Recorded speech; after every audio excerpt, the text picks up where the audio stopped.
এখন হুর দুহাত উপরে তোলা, আর বেচারা নীলের হাত আষ্টে পৃষ্ঠে টাওয়ারটা জড়িয়ে ধরে আছে। হুর চোখ দুটো ছানা বড় করে চেয়ে আছে।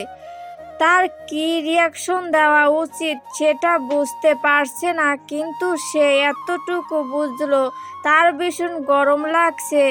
গাল দুটো থেকে গরম ধোঁয়া বের হচ্ছে, নীলের হাত কাঁপছে। সে উপরের দিকে তাকিয়ে আছে। ঝড়ের এই হুর মায়ের ডাকে হুর আতঙ্কে উঠল। নীল ভাইয়া, এখন কি হবে? এখন যদি মা আমাদের এইভাবে দেখে নেয় তখন? ঝড়, আমি কি জানি।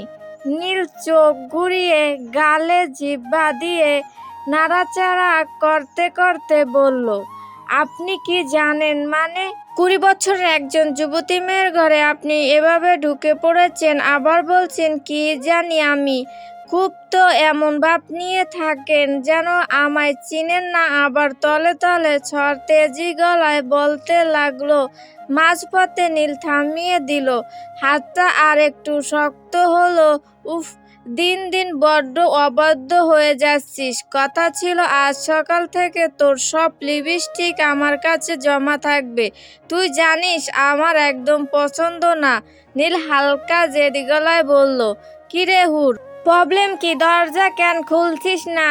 কখন থেকে ডাকছি? সব লিপস্টিক আমি এখনই আপনার ঘরে দিয়ে আসছি, আপনি প্লিজ যান এখান থেকে। হুর ব্যস্ত গলায় বলল, শিওর নীল? যা চাইবেন তাই দিব, এখন যান হুর। নীল জিহ্বা গালে নাড়াচাড়া করতে করতে চতুর ভঙ্গিতে বলল, যা চাইবো তাই। ঠিক আছে, এখন আপাতত নিজের ইজ্জতটুকু সামলা। নীল তার এক হাত দিয়ে হুরের হাত দুটো টেনে এনে টাওয়ারটা ধরিয়ে দিল। যা, ওয়াশরুমে গিয়ে চেঞ্জ করে আয়।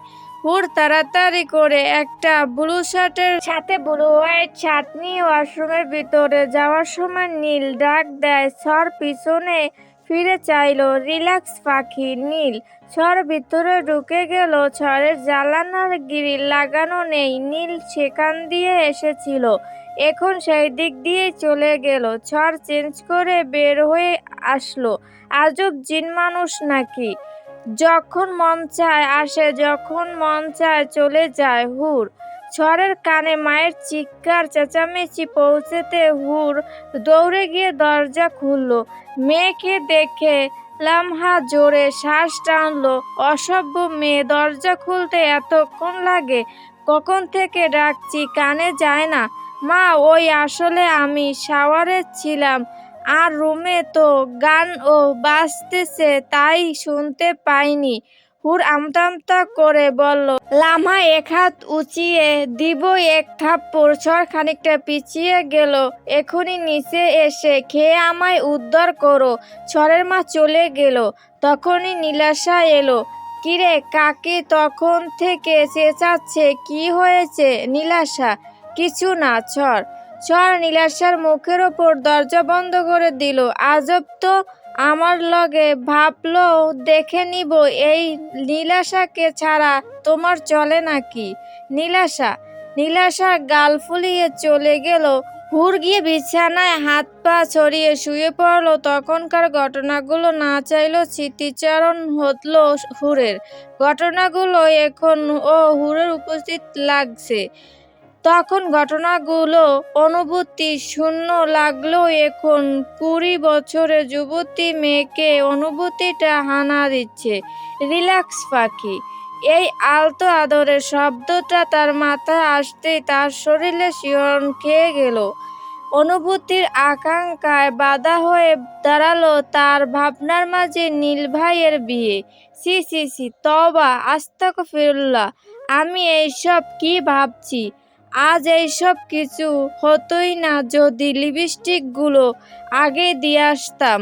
তখন হুড়মুড় করে তার সব লিপস্টিকগুলো একটা পার্সেল করে নীলের ঘরে ছুটল। কিন্তু নীল ঘরে নেই, তাই তার আলমারিতে পার্সেলটা রেখে নিচে চলে গেল খেতে। নীলাশা আর হুর খাচ্ছে। হুর নীলাশার সাথে কথা বলার চেষ্টা করছে, কিন্তু নীলাশা কথা বলছে না। নীলু নীলু নীলু। হুর তোর অ্যাটিটিউড তোর কাছেই রাখ, একদম আমার সাথে কথা বলার চেষ্টা করবি না নীলাশা। রুহানি মাছের মাথাটা ঘরের প্লেটে তুলে দিতে দিতে বলল, এই নীলাশা, এইভাবে আমার আম্মার সাথে ঝগড়া কেন করিস? মা, সবসময় তুমি শুধু হুরের কি সাপোর্ট করো? আমি যে তোমার মেয়ে। নীলাশা পুরো কথাটা বলতেই পারল না। তার আগে রুহানি থামিয়ে দিল, চুপচাপ গেল। নীলাশা মুখ ফুলিয়ে খেতে লাগলো। 3:30 দিকে রক্তিম ভার্সিটিতে থেকে আসলো। এসে হুরকে ডাকতে লাগলো, হুর, নীলাশা, কলি, তোদের জন্য শাড়ি কিনে নিয়ে এসেছি, দেখ তো পছন্দ হয়েছে কিনা। হুর নীলাশা খুশি হয়ে শাড়ি দেখতে লাগলো। কলিও চলে এলো এর মাঝে স্কুল থেকে। কলিও ভীষণ খুশি হলো। শুধু বোনেদেরই শাড়ি দিলে একমাত্র হবু ভাবির কথা মনে পড়ল না। তুবা দরজায় দাঁড়িয়ে বলল, আরে ভাবি যে এখানে দাঁড়িয়ে কেন? ভিতরে আসুন, নাকি কোলে করে নিয়ে আসতে হবে? রক্তিম, খারাপ হয় না দেবরজি, পায়ে বড় ব্যথা।